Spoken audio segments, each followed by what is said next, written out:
नमो नमः भवतां सर्वेषां हार्दिकं स्वागतम। आप सभी का संस्कृत सोपानम चैनल में फिर से बहुत-बहुत स्वागत है। आशा करता हूँ कि आप सब अच्छे हैं, बढ़िया हैं, मैं भी एकदम ज़बरदस्त हूँ। और हमारी सुभाषितम की सीरीज़ में आज ये 4th सुभाषितम है जो हम लेंगे। बड़ा ही सुंदर, बड़ा ही सिंपल सा सुभाषितम है। सिंपल ज़रूर है लेकिन बड़ा ही अच्छा एक मैसेज है और इसके ज़रिए एक नई संधि के बारे में भी हम जानेंगे।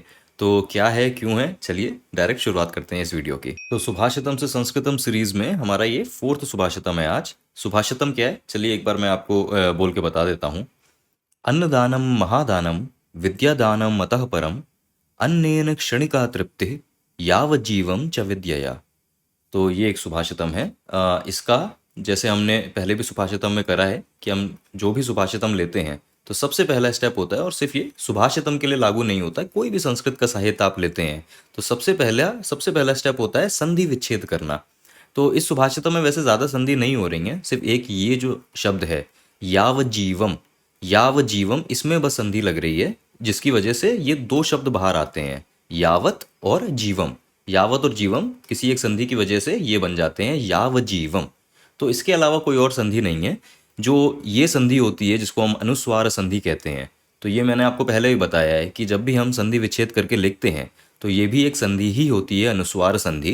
कहने का संधि का मतलब बस ये होता है कि अन्नदानम महादानम, इधर आप देख रहे हैं कि हमने बिंदु का इस्तेमाल करा है, अनुस्वार का इस्तेमाल करा है। ये जो बिंदु होती है, जब भी हम संधि विच्छेद करके लिखते हैं तो हम उस बिंदु को खोल के लिखते हैं। उस बिंदु की जगह ये जो म का साउंड आता है, इसको हम ऐसे पूरा पूरा पूरा करके लिखते हैं बिंदु की जगह। तो वही चीज़ आप इन दो शब्दों में देख रहे हैं, अन्नदानम महादानम, बिंदु की जगह हम उसको पूरा खोल के लिखते हैं, ये अनुस्वार संधि होती है।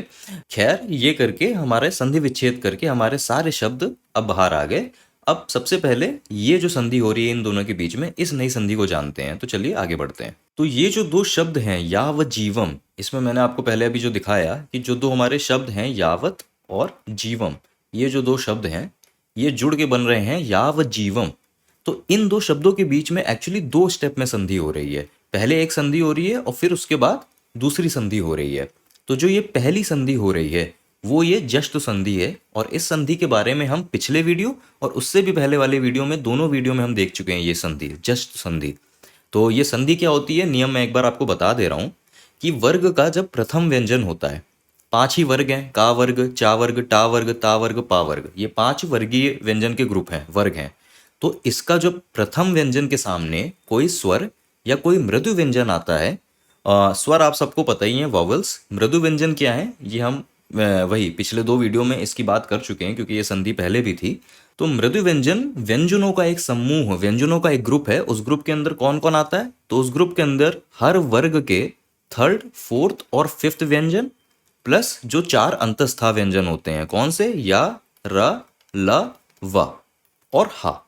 तो ये जो ग्रुप है व्यंजनों का, इसको हम मृदु व्यंजन, इस पूरे ग्रुप को मृदु व्यंजन कहते हैं। इसमें से कोई भी अगर वर्ण होगा, कोई भी अगर अक्षर होगा, वो मृदु व्यंजन में आएगा।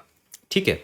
तो वर्ग के प्रथम व्यंजन के सामने अगर कभी स्वर या मृदु व्यंजन में कोई भी आ जाए तो इस प्रथम व्यंजन की जगह उसी वर्ग का तृतीय व्यंजन हो जाता है।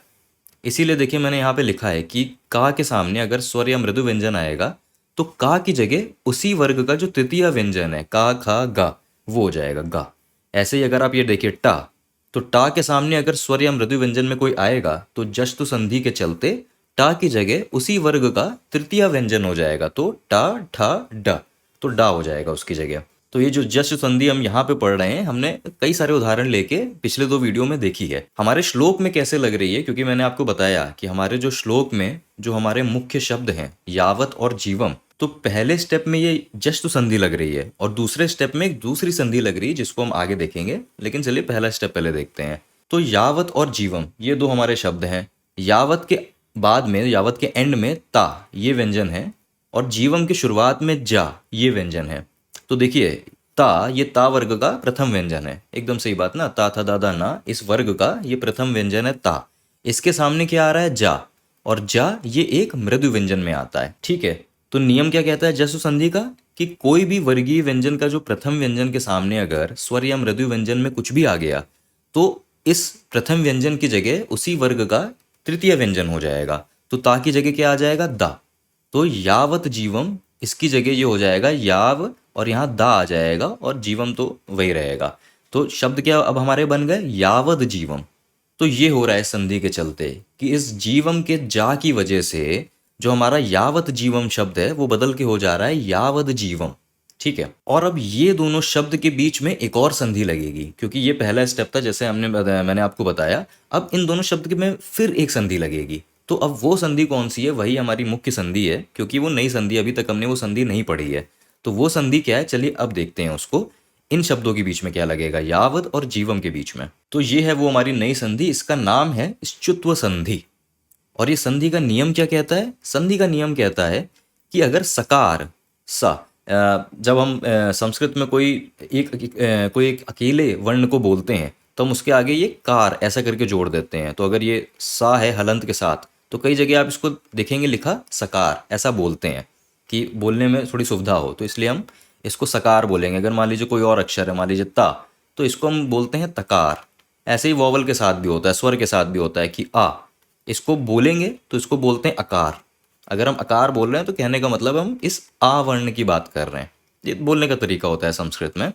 खैर, नियम कह रहा है अगर सकार सा अक्षर या फिर ता वर्ग, तो ता वर्ग का कोई भी अक्षर हो, पांचों में कोई भी अक्षर हो, अगर इसके सामने श या चा वर्ग इसमें से कोई आ जाए तो शा या चा वर्ग हो जाता है। किसका हो जाता है, तभी देखिए मैं दोनों को लाल कलर का करता हूँ, वो थोड़ा सा एक दिखाने के लिए कि शा या चा वर्ग किसकी जगह आ जाएगा, वो इसकी जगह आ जाएगा, सा या ता वर्ग की जगह आ जाएगा। इसको ये च्युत्व संधि कहते हैं। इसको थोड़ा सा समझते हैं इस तरीके से कि सा मतलब सकार, तो एक तो हमारा ये हो गया, और ता वर्ग, तो ता वर्ग के जो 5 अक्षर हो गए, कौन कौन से हो गए, ये ता था द ध ना। ठीक, तो अगर इन वर्णों के सामने शा या चा वर्ग में से कोई भी वर्ण आ जाएगा, और सामने का मतलब जरूरी नहीं है ये कि ये पहले हो ये बाद में हो, सामने का मतलब है अगर ये आमने सामने आ गए, हो सकता है ये इधर हो ये इधर हो, ये भी चलेगा। ये इस संधि का ये एक थोड़ा सा डिफरेंस, क्योंकि जनरली जो हम संधि पढ़ते हैं तो उसमें ये पूर्व पद होता है, ये उत्तर पद होता है, मतलब ये पहले का शब्द है ये बाद का शब्द है, और ये ऑर्डर मेंटेन होता है।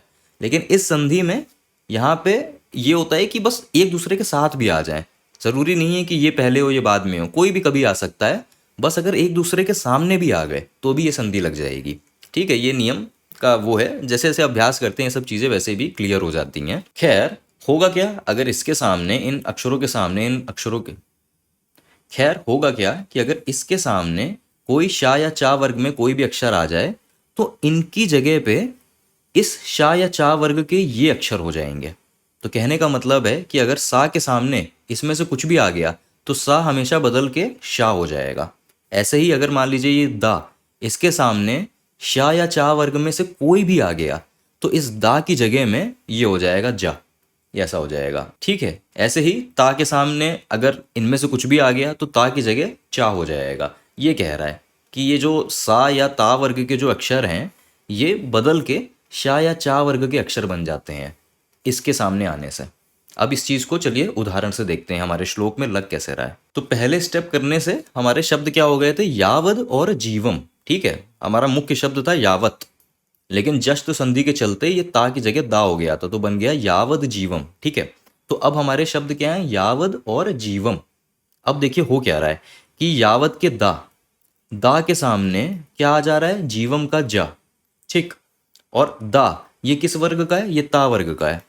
तो हमने यही संधि में पढ़ा है कि अगर ता वर्ग और चा वर्ग अगर ये आमने सामने आ जाएंगे तो ता वर्ग की जगह ये चा वर्ग वाला ही हो जाएगा। तो कहने का मतलब है कि यावद जीवम, ये दा की जगह चा वर्ग का अक्षर आ जाएगा। तो दा क्या है, ता वर्ग का तृतीय अक्षर है, ता था दा, तो इसकी जगह चा वर्ग का तृतीय अक्षर आ जाएगा जो हो जाएगा चा छ जा, यही जो जा है। तो ये हो जाएगा कि दा की जगह जा आ जाएगा, वही आ जा रहा है या वज जीवम, तो जुड़ के हो जा रहा है यावत जीवम। यावत जीवम ये शब्द बन जा रहा है इन दोनों शब्दों से, यावत जीवम से। ये है हमारी च्युत्व संधि। ठीक है, अब इसी संधि को, ये तो हमने देख लिया कि हमारे दो शब्दों से यावत जीवम से हम यावत जीवम तक कैसे आ गए, ये तो हमने देख लिया। अब ये जो हमारी नई संधि है इसका जरा एक उदाहरण और देखते हैं जो हम बहुत आम तौर से इस्तेमाल करते हैं इस शब्द में, सच्चिदानंद। तो ये सच्चिदानंद का इस्तेमाल हम ईश्वर या भगवान के लिए, परमात्मा के लिए करते हैं, सच्चिदानंद। ये सच्चिदानंद किन शब्दों से बना है, तो ये 3 चीजों से बना है, वो है सत, चित और आनंद। ठीक। सत का मतलब क्या हो गया? तो सत से मतलब हो गया परम सत्य से, कि जो एक सत्य है, जो एक इकलौता सत्य है। एक ओंकार, इसको आप कुछ भी नाम दो, एक ओंकार, एक सत्य, जो एक सिर्फ इकलौता सत्य है दुनिया का, जीवन का, हर चीज का। तो उससे मतलब है ये सत का परम सत्य। चित, इससे मतलब क्या हो गया? तो चित का मतलब होता है चेतना। ठीक है, कि जो एक चेतना है। और यहाँ चेतना की ये बात नहीं हो रही है कि यहाँ जो हर इंसान के अंदर खुद की चेतना है, हर इंसान के अंदर तो खुद का एक ईगो है, एक अहंकार है। अहंकार, ईगो का मतलब यहाँ से प्राइड से नहीं है, ईगो का मतलब कि मेरी खुद की आइडेंटिटी। तो हर इंसान, हर जीव तो अपनी आइडेंटिटी लेके चलता है, लेकिन हमारे जो सनातन धर्म है, जो हमारे वेदांत दर्शन है, वो यही बताते हैं कि ये तो ईगो अहंकार हमारा खुद का बनाया हुआ है। हम सबके अंदर एक ही चेतना है, और वो चेतना है वो परम चेतना, जिसको आप ब्रह्म बोल दो, जिसको आप ईश्वर बोल दो, कुछ भी बोल दो, वो आपकी मर्जी है। तो उस चेतना की बात हो रही है, वो जो एक चेतना है। तो सत से मतलब वो एक परम सत्य, चित से मतलब वो एक चेतना जो हम सब के अंदर है, जो एक ब्रह्म हम सब के अंदर है, अहम ब्रह्मास्मि वाला ब्रह्म। और आनंद, आनंद से क्या मतलब हो गया? आनंद से मतलब हो गया परम आनंद। मतलब इससे बड़ा कोई आनंद नहीं है, परम आनंद, जिसको इटर्नल ब्लिस इंग्लिश में बोल देते हैं, वो चीज़। तो ये तीन चीज़ों से ईश्वर बना है। देखिए कितना खूबसूरत शब्द है ये, कि परम सत्य, परम चेतना, और इटर्नल ब्लिस, परम आनंद, ये चीज़। तो सत, चित और आनंद, इससे सच्चिदानंद बना है। खैर ये मतलब है। हम संधि वाले पार्ट पे आ रहे हैं, सत और चित। तो देखिए क्या हो रहा है, जब ये दोनों जुड़ रहे हैं आपस में, तो देखिए वही चीज़ हो रही है कि ता के सामने चित्त का ये चा आ रहा है, तो ता के सामने चा आ रहा है। ता वर्ग के सामने अगर चा वर्ग आएगा, तो ता वर्ग की जगह भी चा वर्ग वाला अक्षर हो जाएगा। तो ये ता, ता वर्ग का प्रथम व्यंजन है ना। तो इसकी जगह चा वर्ग का प्रथम व्यंजन आ जाएगा। तभी सत और चित के जुड़ने से क्या होता है कि ये ता की जगह चा आ जाता है, तो हो जाता है सच और चित। और जब ये जुड़ते हैं तो ये फिर ऐसे जुड़ते हैं कि सच्चित, ये सच्चित। ठीक। और इसके आगे क्या बना है? अब ये हमारा सच्चित बन गया। इसके आगे क्या शब्द है? आनंद। तो देखिए अब क्या हो रहा है, अब वही जस्ट संधि लग रही है, एक तरीके से उल्टा काम हो रहा है जो हमने अभी देखा, कि ता के सामने एक स्वर है। तो अगर किसी भी प्रथम व्यंजन के सामने, वर्ग के प्रथम व्यंजन के सामने अगर कोई स्वर या मृदु व्यंजन है, तो उसी वर्ग का प्रथम की जगह तृतीय व्यंजन आ जाता है। तो ता की जगह क्या आ जाएगा? दा आ जाएगा। तो जब ये जुड़ेगा तो कैसे जुड़ेगा? ये सच्चित, ये ऐसे नहीं जुड़ेगा, पहले ता की जगह दा हो जाएगा, तो ये बन जाएगा सच्चिद। और ये जब जुड़ेगा आनंद से, तो ये कुछ नहीं है, ये तो बस एक हलंत स्वर से जुड़ रहा है, तो सच्चिद आनंद जुड़ के बन जाता है ये एक पूरा शब्द सच्चिदानंद, सच्चिदानंद। ठीक। तो ये देखिए इसमें भी ये च्युत संधि यहाँ पे लग रही है सत और चित के बीच में, तभी जुड़ के ये सच्चित ऐसे जुड़ते हैं। तो आम तौर के जो हम शब्द इस्तेमाल करते हैं, करते आ रहे हैं, उनमें भी ये सब संधियों का इस्तेमाल होता है। खैर ये च्युत संधि का इस्तेमाल इतना नहीं होता है, ये आप बाकी संधियों के कंपैरिजन में इस संधि का इस्तेमाल काफ़ी कम देखने को मिलता है, नॉर्मल जो हमारा संस्कृत का साहित्य है, लेकिन फिर भी इस्तेमाल होता है इनका, तभी ये सब रूल में है। और पहले मैंने आपको ये चीज़ बताई है कि जो भी ये सब संधि के नियम बने हैं, ये कुछ ऐसे ही नहीं बन गए। ये इसलिए बने हैं कि जब आप बोलते हो इन दोनों शब्द को, अगर आप साथ में बोलोगे सच्चित सच्चित, तो आप बोलोगे तो बोल के सुना ही ये देता है जो ये संधि के नियम आपको करके दिखा रहे हैं, कि सच्चित सच्चित, इसको आप एक साथ बोलोगे तो सुनाई ये देता है ज़्यादा, सच्चित। एक फ्लो में ये बेहतर साउंड करता है, इसीलिए संधि के नियम भी बने हैं व्याकरण में, क्योंकि ये भाषा को उसका वही रूप दे रहे हैं जो रूप बोलने में आता है। सच्चित सच्चित वैसे बोलने में, सच्चिदानंद सच्चिदानंद, एक फ्लो बनता है इन संधियों की वजह से, तभी ये सारे संधि के नियम हैं। खैर जो नियम है वो हमने पढ़ा। ठीक है। एक अच्छा एक ये शिव तांडव स्तोत्रम से की लाइन है, ये शिव तांडव स्तोत्रम का पहला ही श्लोक है, जटाटवी गलत जल प्रवाह पावित स्थले। तो यहाँ पे ये जो आप देख रहे हैं जटाटवी गलत जला, गलत जला, यहाँ भी एकदम वही चीज़ हो रही है जो हमने अभी देखी। यहाँ भी जस्ट संधि लग रही है, उसके बाद शुद्ध संधि लग जा रही है। कैसे? तो ये जो शब्द हैं, ये जो आप सिर्फ पहला ये जो लाइन देख रहे हैं जटाटवी गलत जला, ये जो चीज़ है, इसको अगर आप समझें तो इसमें 4 शब्द जुड़े हुए हैं, जटा अटवी गलत जला। ठीक है। जटा और अटवी इन दोनों के बीच में तो मतलब मैं अभी बाद में बता दूंगा, जटा अटवी इन दोनों के बीच में तो देखिए दीर्घ संधि हो रही है। जटा का अंत में आ रहा है, अटवी के पहले आ रहा है। कोई भी आ एक दूसरे के सामने आएगा तो बचेगा इन दोनों की जगह में हमेशा उसका दीर्घ रूप ही। ये भी दीर्घ संधि हम देख चुके हैं। तो जटा अटवी ये जुड़ के क्या बन जाएगा, जटा टवी, ये ऐसे बन जाएगा। ठीक है, तो जटा अटवी जुड़ के हो गए जटा टवी। ठीक, अब गलत जला। तो देखिए एक प्रथम व्यंजन के सामने एक मृदु व्यंजन आ रहा है, तो क्या कौन सी संधि लग जाएगी, सबसे पहले जस्तु संधि लग जाएगी। और जस्तु संधि की वजह से ये गलत का जो ये ता है, ये प्रथम व्यंजन है तो ये अपने ही वर्ग का तृतीय व्यंजन बन जाएगा, तो इसकी जगह हो जाएगा गलद, गलद जल। ठीक, और ये शब्द हो जाने से अब इन दोनों के बीच में लग जाएगी वही जो हमने पढ़ी च्युतु संधि, ये संधि लग जाएगी। तो क्या हो जाएगा, गलज, दा की जगह जा आ जाएगा, गलज और जला। ये तो गलत जला ये जुड़ के क्या बन जाएंगे, यही तो बन जाएंगे गलत जला, वही चीज गलत जला। और इसके साथ जुड़ के क्या हो जाएगा, तो जटाटवी गलत जला, वो पूरा शब्द बन जा रहा है, जटाटवी गलत जला। इन चारों शब्दों से जुड़ के जटा अटवी गलत जला। मतलब क्या है इसका, जटा, जटा से मतलब है शिव जी के जो बाल हैं, जो जटा रूप में बाल हैं। अटवी का मतलब होता है वन, वन मतलब जंगल, घना जंगल। तो कहने का मतलब है कि घने जंगल जैसे जो उनके बालों की जटाएं हैं, जो बालों का केश है, जो जूड़ा है, गलत, ये इसका मतलब होता है बहता हुआ, बहता हुआ जल। तो जटाटवी गलत जला, इसका मतलब क्या हो जाता है कि शिव जी के घने जंगल जैसी जटा के बहते हुए, गलत बहते हुए जल से, प्रवाह बहते हुए जल की प्रवाह से पावित स्थले, पवित्र स्थल पर, ये मतलब है इसका कि वो रावण पहले श्लोक में एक्चुअली डिस्क्राइब कर रहा है कि शिव जी तांडव कहाँ पे कर रहे हैं। तो वो बता रहा है कि शिव जी के जूड़े, जो जंगल जैसा, घने जंगल जैसा जूड़ा है, उससे जो बहते हुए पानी से के प्रवाह से जो साफ हो रही है ज़मीन, जो स्थल साफ हो रहा है, वहाँ पे वो तांडव कर रहे हैं। तो वो बहुत खूबसूरती से यहाँ पे लिखा है, जटाटवी गलत चल प्रवाह पावित स्थले गलेव लंब्य लंबिताम भुजंग तुंग मालिकाम। और आगे भी है डमट डमट डमट। वो खैर हम शिव तांडव स्तोत्रम का नहीं कर रहे हैं, मैं आपको दिखाना चाहता था कि गलत जला ये ऐसे इसीलिए हो रहा है क्योंकि वो संधि लग रही है जो हमने अभी पढ़ी आज। ठीक है, तो आशा करता हूं मैं कि यावत जीवम, ये जुड़ के यावत जीवम कैसे बन जा रहे हैं, जो संधि लगी वो आपको समझ में आ गई। संधि हमारे श्लोक का संधि विच्छेद हमने देख लिया, हमने समझ लिया। अब चलिए श्लोक की पूरी व्याख्या करते हैं। और देखिए हमने इससे पहले जो सुभाषितम ली, तो मैंने उसमें एक चीज बताई थी आपको कि हमेशा हम किसी क्रियापद से चालू करते हैं। ठीक है, अब इस श्लोक में कोई ऐसा क्रियापद नहीं है।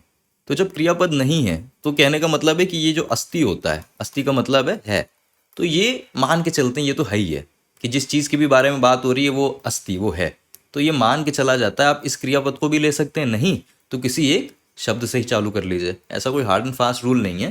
क्रियापद होता है तो क्रियापद से चालू कर लीजिए।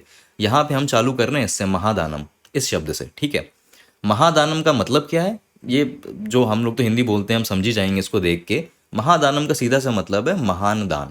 ठीक है, दान मतलब चैरिटी, दान मतलब चैरिटी भी हो सकता है, दान मतलब सेवा भी हो सकती है, उन सभी संदर्भों में। ठीक है, और महान दान। ठीक है, तो यहाँ से हम चालू कर रहे हैं। सवाल आता है किम, किम मतलब क्या, कि ये जो महान दान है क्या क्या महान दान है। तो ये हमें मिल रहा है यहाँ से अन्नदानम, अन्नदानम महादानम। कहने का मतलब है कि अन्न, और अन्न का मतलब अगेन, अन्न का मतलब भी सब लोग जान ही जाएंगे, अन्न का मतलब भोजन या भोजन का सामान, भोजन या भोजन की सामग्री, कुछ भी हो सकता है अन्न। तो अन्नदानम महादानम, कि अन्न का जो दान है, अन्न का दान एक महान दान है। तो देखिए अन्नदानम महादानम अस्ति, आप यहाँ पे ये सोच सकते हैं कि यहाँ पे अस्ति ये है कि अन्नदानम महादानम अस्ति, अन्न का दान, भोजन या भोजन के समान का दान एक महान दान है। तो ये सोचा जा सकता है कि एक ये क्रियापद है, इसको इम्प्लाइड वर्ब बोलते हैं, जो इंग्लिश में हम बोलते हैं। ठीक है, अब चलिए आगे देखते हैं आगे क्या कहा जा रहा है। तो आगे कहा जा रहा है अतः परम। ठीक है, अतः परम, तो परम ये जो मतलब है, परम ये एक अव्यय है, और इसका मतलब होता है, परम का मतलब होता है सबसे हाईएस्ट ऑर्डर के सेंस में, सबसे सर्वश्रेष्ठ, सबसे सर्वोच्च, उस सेंस में। और अतः परम एक सेंटिमेंटल तरीका है कहने का, अतः परम, अतः परम मतलब वही कि सर्वश्रेष्ठ और सर्वोच्च, अतः परम सर्वश्रेष्ठ, सबसे बड़ा, सबसे अच्छा, उस सेंस में। ठीक है, तो अतः परम, तो अब सवाल वही आएगा किम क्या, कि अतः परम सर्वश्रेष्ठ क्या। तो अब बोला जा रहा है कि विद्यादानम अतः परम। तो इसलिए बोला गया क्योंकि अन्नदानम को ऑलरेडी आपने महान दान कहा है, महादानम, कि भोजन का दान ये महान दान होता है, परंतु जो विद्या दान है, जो विद्या का दान होता है, वो अतः परम, वो सर्वश्रेष्ठ होता है, वो सर्वोच्च दान होता है, वो हर किसी की तुलना में सबसे बड़ा दान, सबसे महान दान माना जाता है। ठीक है। और आगे जो खैर हमने बात देखी, उसी बात को एक लॉजिक से समझाया गया कि क्यों क्यों ऐसा बोला जाता है। तो क्या कहा जा रहा है कि अन्नेन, अन्नेन, अन्नेन का मतलब क्या हो गया? अन्न अर्थात भोजन के द्वारा, भोजन के द्वारा या भोजन से, अन्नेन। कैसे ये शब्द रूप कैसे आ रहा है? तो हमारा प्रातिपदिक क्या था? अन्न। अन्न हमारा प्रातिपदिक है, अन्न का मतलब फूड। ठीक है, फूड, फूड या भोजन। ठीक है। और फिर वही बात कि भोजन से मतलब आप भोजन का सामान भी समझ सकते हैं, ज़रूरी नहीं कि बना हुआ भोजन ही। और ये हमारा एक नपुंसक लिंग न्यूटर जेंडर प्रातिपदिक है, अन्न। अब मैं कहना चाहता हूं कि भोजन से, भोजन से या फिर भोजन के द्वारा, मैं इस प्रयोजन में इस प्रातिपदिक को इस्तेमाल करना चाहता हूं, अन्न को। तो हमने पढ़ा है कि जो तृतीया विभक्ति होती है, जो थर्ड केस, जो थर्ड केस तृतीया विभक्ति होती है, वो विभक्ति होती है जब हमें से या के द्वारा इस प्रयोजन में इस्तेमाल करना होता है। कर्ता ने कर्म को करण से, तो वो जो से के द्वारा वाली भाव होती है, जो प्रयोजन होता है, उसमें तृतीया विभक्ति का इस्तेमाल होता है। अन्न प्रातिपदिक ये तृतीया विभक्ति में बदल के हो जाता है अन्नेन, ऐसे हो जाता है। तो अगर आप कोई और भी प्रातिपदिक लेते हैं, अगर इसी तरीके का फल, तो फल भी हो जाएगा फलेन। कोई और आप लेंगे जैसे पुस्तक, तो पुस्तक भी क्या लिखी जाएगी? पुस्तकेन। बालक पुस्तक के द्वारा ज्ञान पाता है, तो बालकः पुस्तकेन। ठीक है, तो वो पुस्तक के द्वारा, पुस्तकेन, तो उसी सेंस में चेंज हो रहा है ये। तो मतलब क्या हो जा रहा है? अन्नेन का अन्न अर्थात भोजन के द्वारा। और सवाल फिर वही आएगा कि भोजन के द्वारा क्या? यही सवाल आएगा कि भोजन के द्वारा क्या का? तो तृप्ति ही, तृप्ति। और फिर वही कि ये एक शब्द है जो संस्कृत से हिंदी में भी आया हुआ है, बहुत इस्तेमाल होता है हिंदी में, तृप्ति। तृप्ति का मतलब होता है संतुष्टि, जिसको हम इंग्लिश में बोलते हैं सेटिस्फैक्शन। पानी पी के, जल पी के, ठंडा गर्मियों में ठंडा जल पी के तृप्ति हो गई, आत्मा की तृप्ति हो गई, सेटिस्फैक्शन, संतुष्टि। तो वही शब्द है तृप्ति। ठीक है। ये एक स्त्रीलिंग शब्द है, एक स्त्रीलिंग प्रातिपदिक है। और कहना क्या चाहता हूं मैं? अन्नेन तृप्ति मतलब क्या है इसका? कि अन्न अर्थात भोजन के द्वारा संतुष्टि, संतुष्टि मिलती है, संतुष्टि मिलती है, संतुष्टि होती है। तो ये अभी तक इस श्लोक में बताया गया है। आगे अब क्या बताया जा रहा है कि जब मैं सवाल कर रहा हूं कि कथम, कथम ये एक अव्यय होता है, जब हमें ये पूछना होता है कैसे, कैसे या कैसा, तो उस सेंस में हम ये कथम का इस्तेमाल करते हैं। अब मैं पूछ रहा हूँ कि ये जो संतुष्टि है, ये कैसी संतुष्टि है? तो यहाँ पे देखिए, अब एक जो कैच है वो है कि क्षणिका, क्षणिका तृप्ति ही, कि अन्न के द्वारा क्षणिका तृप्ति। और क्षणिका का मतलब होता है क्षण भर की, एक पल मात्र की तृप्ति, एक पल मात्र की संतुष्टि मिलती है, ये कहने का मतलब है। तो हमारा मेन जो प्रातिपदिक है वो तो ये है, क्षणिक। ठीक है। और ये भी हिंदी में हम इस्तेमाल करते हैं, ये सारे ही शब्द। अभी मैंने कहा था कि एक बड़ी एक ये सिंपल सुभाषिता में समझने के लिए शब्द बड़े आसान है इसके। क्षणिक, तो क्षण, क्षण का मतलब क्या होता है? क्षण का मतलब होता है एक पल, जिसको हम इंग्लिश में मूवमेंट कहते हैं ना, एक मूवमेंट। तो क्षणिक क्या हो गया? जो एक पल भर की चीज़ है, एक पल मात्र की चीज़ है, क्षणिक। और ये एक तरीके से एडजेक्टिव, एक तरीके से विशेषण है इस चीज़ का, तृप्ति। तो अब क्योंकि तृप्ति ये हमारा मेन नाम पद है, हमारा मेन नाउन है, और ये जो क्षणिक ये जो है ये इसका विशेषण है, ये इसको व्याख्यान कर रहा है कि क्षण भर की तृप्ति होती है, क्षण भर का संतुष्टि होती है। तो क्योंकि क्षणिक ये इसका एडजेक्टिव है, और जो हमारा मेन नाउन है ये स्त्रीलिंग, स्त्रीलिंग प्रातिपदिक है, एक स्त्रीलिंग शब्द है तृप्ति। तो ये क्षणिक भी स्त्रीलिंग रूप ले लेगा, और स्त्रीलिंग रूप लेके ये बन जाएगा क्षणिका। ठीक है। ज़्यादातर आप देखेंगे कि ज़्यादातर या तो ये आका, ये दीर्घ आ जुड़ जाता है किसी चीज़ को स्त्रीलिंग करने के लिए, या दीर्घ ई जुड़ जाता है किसी चीज़ को स्त्रीलिंग करने के लिए। और भी तरीके होते हैं, लेकिन ये आमतौर में आप देखेंगे। सुंदर ये एक पुल्लिंग के साथ इस्तेमाल कर सकते हैं, लेकिन स्त्रीलिंग के साथ इस्तेमाल करना है तो हम क्या बोल देते हैं? सुंदरी। ईकारांत तो जुड़ जाता है, दीर्घ ई जुड़ जाता है। तो हम क्षणिक का इस्तेमाल तब करते हैं अगर हम किसी पुल्लिंग प्रातिपदिक की बात कर रहे होते हैं, लेकिन क्योंकि हम एक स्त्रीलिंग प्रातिपदिक की बात कर रहे हैं, तृप्ति एक स्त्रीलिंग प्रातिपदिक है, तो हमारा विशेषण भी उसी के तरीके का रूप लेगा, स्त्रीलिंग प्रातिपदिक ही बनेगा। तो क्षणिक की जगह हम क्षणिका इसका इस्तेमाल करेंगे। वही चीज़ हो रही है यहाँ पे। दोनों ही प्रथमा विभक्ति एक वचन में है। तृप्ति ही ये भी प्रथमा विभक्ति एक वचन है, क्षणिका ये भी प्रथमा विभक्ति एक वचन है। ठीक है। तो मैं आशा करता हूँ ये पूरा शब्द समझ में आया, और ये पूरा वाक्य क्या बन गया? अन्नेन क्षणिका तृप्ति ही, कि अन्न के द्वारा, भोजन के द्वान के द्वारा, भोजन जब आप किसी को देते हैं उसके द्वारा क्षणिका तृप्ति, एक बस पल मात्र की, एक क्षण भर की तृप्ति मिलती है। जिस मोमेंट आपने उनको दिया और उन्होंने खाया, बस उतनी ही संतुष्टि मिलती है। ये अन्नदान के लिए कहा गया है। और चलिए आगे बढ़ते हैं और देखते हैं विद्यादान के लिए क्या कहा गया है। तो अब बोला जा रहा है कि विद्यया, और विद्यया से मतलब है विद्या के द्वारा। ठीक है, विद्यया। अब इसको देखते हैं, इसका ये जो शब्द रूप है विद्यया, ये किस प्रातिपदिक से आया है? तो ये आया है विद्या इस प्रातिपदिक से। विद्या का मतलब नॉलेज। ठीक, ये हमारा एक। और देखिए आकारांत, मैंने आपको पहले भी बताया कि जब भी कोई ये दीर्घ स्वर की मात्रा से खत्म हो रहे हैं प्रातिपदिक, तो आप 99% केसेस में मान के चलिए कि ये एक स्त्रीलिंग प्रातिपदिक है।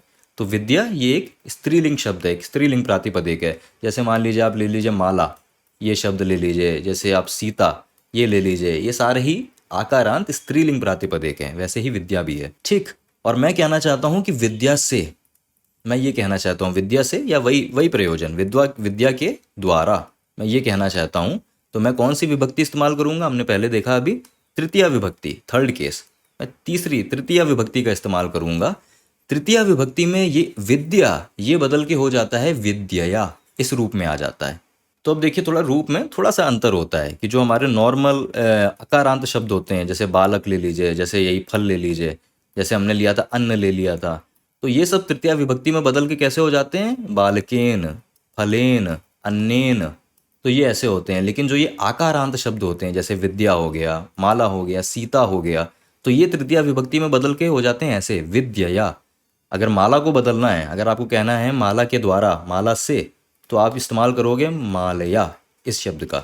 अगर सीता को बोलना है कि सीता के द्वारा, तो आप कहेंगे सीतया। इस तरीके से इस प्रातिपदिक से ये शब्द रूप बन जाएगा। तो ये एक शब्द रूप है। ऐसे इस विभक्ति में ऐसे शब्द रूप बनते हैं। अलग अलग प्रातिपदिक के थोड़े से रूप अलग अलग होते हैं। ठीक है, इस्तेमाल करने करते, अभ्यास करते करते ये सारी चीज़ें बहुत आसानी से याद भी हो जाती हैं। खैर, विद्यया कि विद्या के द्वारा, विद्या के द्वारा या विद्या से। तो अब आगे बढ़ते हैं कि विद्या से क्या। और वही सवाल मैं फिर से कर रहा हूँ कि विद्या के द्वारा, विद्या के दान से कथम तृप्ति ही, कथम मतलब कैसी तृप्ति, कैसी संतुष्टि मिलती है विद्या के द्वारा। अन्न के द्वारा तो हमने देख ली कि अन्न के द्वारा, भोजन की दान के द्वारा क्षण भर की तृप्ति मिलती है। विद्या के द्वारा कैसी तृप्ति मिलती है? तो यावत जीवम, ये श्लोक कह रहा है यावत जीवम विद्यया तृप्ति। और यावत जीवम इसका मतलब है जब तक जीवन, अर्थात जीवन भर, ये मतलब है। ये जो आप शब्द देख रहे हैं यावत, ये एक अव्यय है। यावत अव्यय, वो शब्द जो संस्कृत में जैसे हैं वैसे ही रहेंगे, उनका एक अपना मतलब होता है, वही मतलब रहता है। तो यावत एक अव्यय है। यावत का मतलब, इस यावत का इस्तेमाल हम करते हैं जब हमें यही बोलना होता है, जब तक। ठीक है, और कई जगह आप देखेंगे यावत के साथ जुड़ा होता है एक वाक्य में तावत। क्योंकि कई बार नहीं हम ऐसा वाक्य बनाते हैं कि जब तक ये हो रहा है तब तक वो मत करो, जब तक और तब तक ये एक साथ में चलते हैं ना। तो यावत और तावत वो संस्कृत में उनका रूप है, जब तक तब तक, यावत तावत। तो यावत का मतलब क्या हो जाता है? जब तक। जब हमें ऐसा दर्शाना होता है, इस संदर्भ में इस्तेमाल करना होता है, तब ये हम अव्यय का इस्तेमाल करते हैं यावत। जीवम, तो जीवम आया है जीव इस प्रातिपदिक से, जीव। ठीक है, और हिंदी में जीव से कई बार हम लोग ये भी समझते हैं, जीव का मतलब कोई भी जीवित वस्तु, मतलब इंसान, जानवर, इन सबको जीव बोला जाता है। संस्कृत में ये भी एक मतलब होता है जीव का, लेकिन संस्कृत में जीव का एक और मतलब भी होता है, और वो होता है जीवन, जिसको हम हिंदी में जीवन कहते हैं। जीवन जिसका मतलब हो गया लाइफ। ठीक है, तो जीव का मतलब एक लिविंग बीइंग से भी होता है, इंसान, जानवर, जीवित इंसान से भी होता है, जीवित वस्तु से भी होता है। और जीव का मतलब संस्कृत में जीवन और लाइफ का भी ये भी मतलब होता है। हमारे सुभाषितम में इसका ये मतलब इस्तेमाल हो रहा है, जीवन, लाइफ इस्तेमाल हो रहा है। तो यावत जीवन क्या हो जाएगा? जब तक लाइफ, जब तक जीवन। वही मैंने लिखा है कि अर्थात जीवन भर, कि जब तक जीवन भर है तब तक विद्यया, विद्या से, विद्या के दान से तृप्ति ही, संतुष्टि मिलती रहती है। ठीक है, आशा करता हूँ ये सारे शब्द क्लियर हैं, और इसी के साथ हमने पूरा श्लोक, पूरा सुभाषितम भी क्लियर कर लिया है। चलिए अन्वय एक बार देख लेते हैं हमारे ट्रांसलेशन मतलब के साथ। तो हमने क्या देखा? अन्नदानम महादानम, कि जो भोजन या भोजन के समान का दान होता है, जो अन्नदान है, वो महादानम, वो एक अवश्य ही एक महान दान होता है।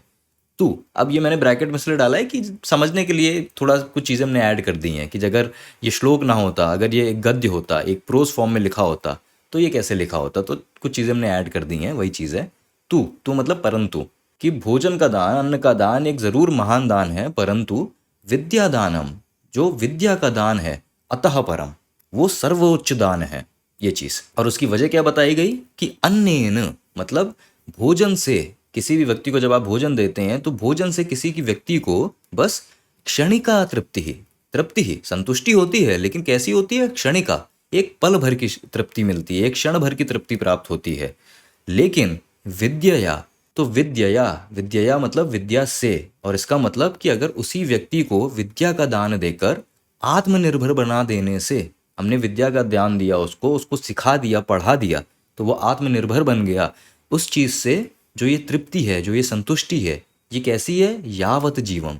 यावत मतलब जब तक जीवन है, यावत जीवम, जब तक जीवन है, जीवन भर की तृप्ति सुनिश्चित हो जाती है। तो एक बहुत ही सिंपल सा श्लोक है, लेकिन बहुत ही अहम श्लोक है, बहुत ज़रूरी श्लोक है, इसको बात को ज़रूर ध्यान देना चाहिए। अक्सर होता क्या है कि जब हम किसी की मदद करना चाहते हैं तो सबसे आसान होता है हमारे लिए पैसे दे के मदद कर देना, कि पैसे दे दिए या खाना दे दिया, भोजन दे दिया। तो यहाँ अन्नदान से आप पैसा भी समझ सकते हैं कि सबसे आसान होता है पैसा दे दिया। क्यों? क्योंकि हमारे लिए भी आसान है कि भाई मदद करनी थी, पैसा दे दिया, उनका भी काम हो गया, हमारा भी काम हो गया, एक दान भी हो गया। ये ठीक है, उससे भी मदद होती है, बेशक होती है उससे मदद। अगर आप किसी को भूखे को खाना खिलाते हैं तो बेशक उसकी मदद होती है। लेकिन अगर आप उसको कुछ सिखा सकते हैं, कुछ पढ़ा सकते हैं, अगर आपके यहाँ जैसे जो काम करने अगर कोई आते हैं, अगर उनके छोटे बच्चे हैं, अगर वो स्कूल नहीं जा पा रहे हैं, अगर आपके पास टाइम है या आप किसी को जानते हैं जो उनको पढ़ा सकते हैं, तो आप उनको एजुकेशन दीजिए, आप उनकी एजुकेशन को स्पॉन्सर कर सकते हैं। बहुत सारे लोग ऐसा करते हैं कि बच्चों की पढ़ाई को आप स्पॉन्सर कर सकते हैं। जो जो अनाथ बच्चे हो गए, जो पैस्टर होम्स में बच्चे रहते हैं, आप उनमें बच्चों की पढ़ाई को स्पॉन्सर कर सकते हैं। अगर आप वो कर सकते हैं, क्योंकि अगर आपने बच्चे को एक बार एजुकेशन दिलवा दी, उसके अंदर स्किल डेवलप करा दी, अगर उसको उसकी प्रतिभा बढ़ा दी, उसको काबिल काबिल बना दिया दुनिया के लिए, तो फिर उसको कुछ मांगना ही नहीं पड़ेगा, वो अपनी काबिलियत से ही कमा लेगा, खा लेगा। तो इंग्लिश में भी इससे मिलता जुलता एक प्रोवर्ब है ना कि you give a man a fish, you feed him for a day, लेकिन you teach a man how to fish and you feed him for life. कि एक बार मछली दे दोगे, ठीक है, एक बार खाना दे दिया, अगर उसको सिखा दोगे मछली कैसे पकड़ी जाती है, तो तुमने उसको ज़िंदगी भर के लिए खाना दे दिया। वही बात है यहाँ से कि एजुकेशन की बात है। इसीलिए विद्यादान को इतना अतः परम दान कहा जाता है। तो मेरा मतलब कोशिश यही रहती है इनसे सुभाषितम से कि ये सब सुन के ऐसा नहीं है कि हम अच्छा नहीं करना चाहते, अपनी ज़िंदगी में बिजी होकर हम लोग भूल जाते हैं। तो जब ये सुभाषितम वगैरह पढ़ते हैं तो थोड़ा सा रिमाइंड हो जाता है, तो फिर थोड़ा सा ध्यान दे पाते हैं कि अच्छा हम ये कर सकते हैं। तो अगर आप कर सकते हैं ये चीज़, किसी को विद्या का दान, किसी की एजुकेशन को बढ़ावा दे सकते हैं, तो उससे ऊपर कुछ भी नहीं होता है। इंसान को आत्मनिर्भर बना दिया तो बस सब कुछ खत्म, उससे बड़ी कोई भी मदद नहीं हो सकती किसी की भी। तो यही चीज़ है, ये सुभाषितम कह रही है। संस्कृत में भी हमने एक वो नई संधि जानी, और कैसे इन सब सुभाषितम में संस्कृत का इस्तेमाल होता है। तो ज़रूरी नहीं हमेशा कठिन सुभाषितम ही ली जाए, कभी आसान भी लेनी चाहिए। हर चीज़ कठिन ही ज़रूरी नहीं अच्छी हो। तो अच्छे से हमने समझा, सारे शब्दों को समझा, आशा करता हूँ मज़ा आया। मैं आपसे अगले वीडियो में मिलूंगा एक नई सुभाषितम के साथ। तब तक बढ़िया रहिए, मज़े से रहिए, संस्कृत पढ़ते रहिए। वने पुनः मिलामः। धन्यवाद।